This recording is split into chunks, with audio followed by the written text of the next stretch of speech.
Hi అండి, welcome to Sujata's kitchen. Today special నాటుకోడి పులుసు.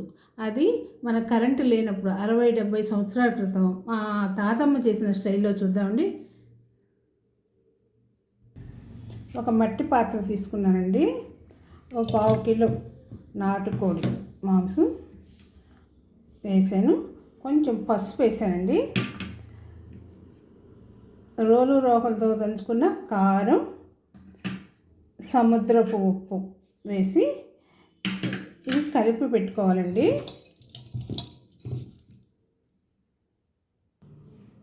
ఇలా కలిపి ఒక 10 మినిట్స్ పక్కన ఉంచుకోవాలండి. ఈలోపు మనం మసాలాలు తయారు చేసుకున్నామండి. 1 స్పూను ధనియాలు వేసాను. స్టవ్ మీద ఒక పాన్ పెట్టి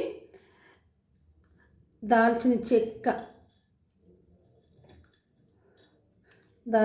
2, లవంగ మొగ్గలు ఒక 3-4 అంతేనండి. వేసి ఫ్రై చేసి రోట్లో వేసి ఇలా రోట్లో వేసుకొని దంచేవాళ్ళండి. అప్పుడు కరెంటు లేదు, మిక్సీ లేవు కదండి, అందుకని ఇలాగే దంచుకునేవాళ్ళు. ఇలా మెత్తగా ఇలా దంచుకున్నాక ఒక చిన్న అల్లం ముక్క, ఒక 5-6 వెల్లుల్లి గబ్బాలు వేసుకొని దంచుకునేవారండి. 10 మినిట్స్ అయిపోయిందండి. ఈ చికెన్లో ఒక 2 పచ్చిమిర్చి వేసేవారు. ఒక ఆనియన్ ఇలా పెద్ద ముక్కలు చేసి వేయాలి. కరివేపాకు, మనం ఆల్రెడీ దంచి పెట్టుకున్నాం కదండి మసాలాలు. వాళ్ళు ఆయిల్స్ వాడేవాళ్ళు కాదండి, నూనె లాంటివి వాడేవాళ్ళు కాదు. ఇంట్లో ఫ్రెష్గా తయారు చేసుకున్న వెన్నె వేసేవారండి. ఇవన్నీ వేసి బాగా కలుపుకోవాలండి.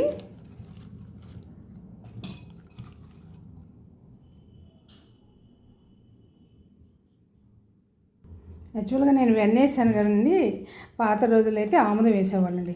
కాస్త వాటర్ పోసి ఉడకనిద్దామండి. మూత పెట్టేసి ఉడకనిద్దాం ఒక 10 మినిట్స్. మధ్యలో కలుపుకుంటూ ఉడికించుకున్నానండి. అయిపోయిందేమో చూద్దామా. ఉడికిపోయిందండి. ఇప్పుడు కాస్త కొత్తిమీర వేస్తున్నాం. ఇప్పుడు మనం కొత్తిమీర వేస్తున్నాం కదండి, పాత రోజుల కొత్తిమీర పడినా సరే వారు వేసేవారు కాదు. టమాటాలు కానీ కొత్తిమీర లాంటివి వాడేవాళ్ళు కాదు. అంతేనండి, అయిపోయింది.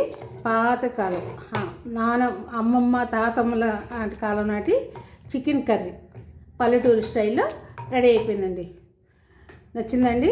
నచ్చినట్టయితే లైక్ చేయండి, షేర్ చేయండి, సబ్స్క్రైబ్ చేయండి. Thank you all.